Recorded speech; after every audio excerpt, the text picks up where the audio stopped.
Let's talk about what's at stake tonight for the Kings. So it's pretty easy. If they lose, they're out. And I want to dig into that a little bit in a sec. But what's funny is if they win, they have the two most opposite opponents in the universe. Ever. You have the Lakers, who they stuffed in a locker 4 times this year. Yep. Or the Pelicans, who stuffed them in a locker 5 times this year. Yeah, you got a team that literally Anthony Davis is like it's a well-known stat because everyone keeps making nice graphics to put out on the interwebs that Anthony Davis is 0-10 in his career against Domantas Sabonis. Yep. It's facts. Yes. It is what it is. Yes. So you have either the Lakers or you have the Pelicans who just beat the living tar out of the Kings every single time they play them. Every time. I don't even think it's really all that close. Like you get in, like you think you shut off one faucet, and then all of a sudden CJ McCollum decides to go nitro from 32 feet, and what is happening? Yeah. And as soon as you try to shut that off, then Zion just runs over everybody and goes to his left and scores with the little layup, and then you stop him, and Brandon Ingram just rises up over the top, and then just once you think you have him done, stopped, then some other rando, Herb Jones, Trey Murphy, Jonas Valanciunas, sure, somebody, Jose Alvarado rips you. Why not? And so, like the Kings, for whatever reason, and this is a team that's 2 games better than you in the standings. It's not like they're some world beater. They lose to everybody else. Yeah, they just beat you. Yes, they're just a bad matchup. It's a bad matchup. Yeah, just like I think the Kings are a bad matchup for the Lakers. So every Kings fan today at 4:30 should be rooting their tails off for the Pelicans. Yeah, go Pelicans. Winner of the 7-8 becomes the 7 seed. Loser plays the winner in the 9-10. I think Kings fans would have been so much happier if it was a Phoenix Suns Los Angeles Lakers matchup. Oh, not even close. Yeah. Not even. The Pelicans losing to the Lakers in the final game of the season was a big deal. And getting blown out. It just did not play well whatsoever. I think it's, I know we talked about this a little bit yesterday, but I thought it was like a one-off weird thing that somebody said. No, this is an actual discussion point on multiple shows. Yeah, all over. On the radio, on a podcast, yep, on the mothership, ESPN. Like, hey, should the Lakers shoot for the 8 seed to avoid playing the Denver Nuggets? And Doc, like I said, I thought I saw it on Twitter yesterday and thought it was just a silly internet thing that I wanted to address. But this is a real thing that people who make real money at this job are talking about. As though the Lakers are a shoe-in to win if they lose to the Pelicans. Well, then obviously they're going to be. They went 1-7 against the Kings and Warriors this year. They're 1-7 against the Kings over the last 2 seasons. Over the last 2 seasons, they've just gotten throttled by the Kings. Yes. Why would you want to play? Why would you?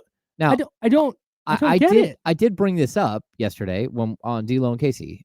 Drew Down is pointing out. I did bring it up like, hey, I think there are going to be people out there like, hey, the easier path. And not only that, but the easier path, if you somehow do, I think people are looking at the 8 and saying, hey, I probably would rather be the 8. But to get to the 8 is very difficult. Like, yeah. Like if you're the Warriors or Kings and you're like, okay, we're okay being the 8th. That's okay. Because you got to win 2 to get there. Right. That's way different. That is so much different than like, hey, we're going to smoke this game that would guarantee us a playoff spot if we won. We're going to smoke that game to give us a one game chance to win and be the 8th seed just to avoid Denver. We'd rather chance missing the playoffs than make the playoffs to play Denver. I understand the notion of, hey, would you rather be the 7 or 8 seed? I totally understand that. Because I don't think there's a team in the league that would rather play Denver than Oklahoma City. No disrespect to Oklahoma City. That's the other thing, is I think Oklahoma City is good. I think they're going to be hard to beat. Yes. Now, the playoff experience factor, I know that comes into play. I totally get it. But it's not like they're bad. So I get the notion of, would you rather be the 7 or 8? Yeah, you'd rather play OKC if that's your choice between them and Denver. Yes. But you're not losing a game on purpose to go play in a game that you then have to win just to make the playoffs. No. It is ridiculous how much airtime that got yesterday as a very serious thing that serious people who talk about basketball are like, yeah, hey, maybe we see, I don't know, should AD just rest this one? Oh, man, what?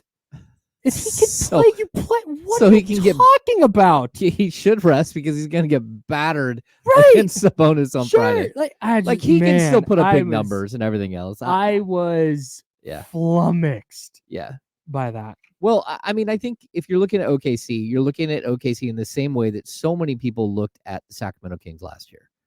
They're like way, way above where anyone expected. You know, the Kings jump all the way to the 3rd seed, and you know, now all of a sudden you're playing. You know, teams are scrambling to get to 6 because you're looking at the Kings like, hey, they haven't been there before. They're fun. They score a bunch of points, but they haven't been there before, and they don't know that the Sure. playoffs are different. Sure. The defense is different and all Sure. that stuff. OKC is not a 48-win Sacramento Kings team. This is a 57-25 team. Right. And they were in the play-in last year, by the way. Yeah, they don't have experience, but they have so much talent. They are really good. It's really crazy. They are really good. Yeah, they have so much talent. They still have like a whole stack, like a wheelbarrow full of first-round picks. Mhm.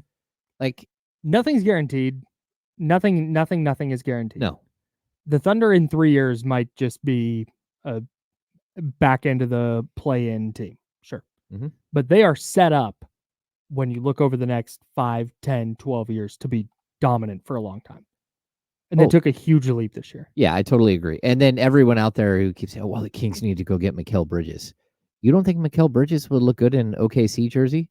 And you don't think that they have way more to offer than the Kings do? Not only do they have young talent that they can offer, they've got boatloads. Like literally just like deliver like an envelope filled with first-round picks. Take your pick. Here's your first-round picks. Yeah. We gave you 5. We gave you 6. They roll out a scroll. It's like in a cartoon where the scroll just goes and goes.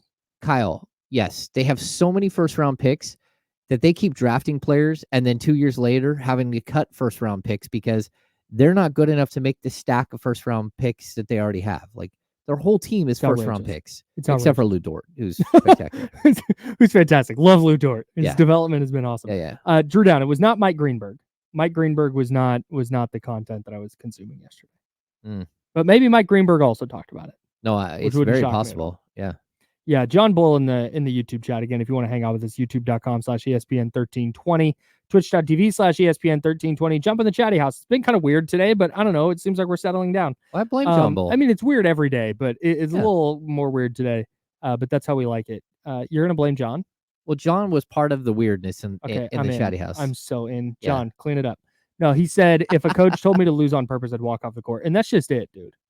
Do you think the Lakers are or the Pelicans? Maybe the Pelicans too want to avoid the Nuggets. Do you really think that these two teams are sitting there in their locker room at shoot around or at practice yesterday or whatever they're doing and going, "Hey guys, so what we're gonna do is here's the plan. We're gonna smoke this game on purpose." Brandon, you're gonna have a hamstring early in the first quarter. Zion, shoot a lot of threes. You're gonna pull that out of your bag. Shoot the 3. CJ, turnovers, baby, turnovers. Like that's just it's.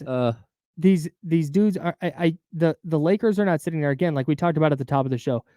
Professional athletes do not view these games the same way we do. Mm-hmm. The Lakers are not sitting there going into tonight, going, "Oh dang, that's Denver waiting. We can't beat them."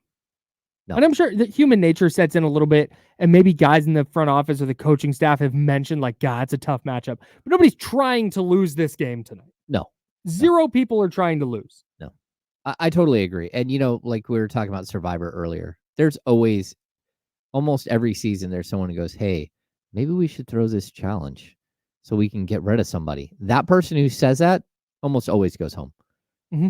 Like, that's what you're faced with. Like, you do something stupid. You know, Mike Brown talks about this all the time. The basketball gods. You do something stupid and violate the basketball gods, like it's going to come back tenfold. Mm-hmm. Like again, the Pelicans do this, almost guarantee that Brandon Ingram re-aggravates his injury, and that Zion trips over like a banana peel, and next thing you know, he's out 4 to 6 weeks. Sure. I mean, that's what like you don't want to ever from test all the the fruit basketball that's laid gods. about the court. Well, it is Zion. It is Zion. You know, it's very likely these things could happen to him.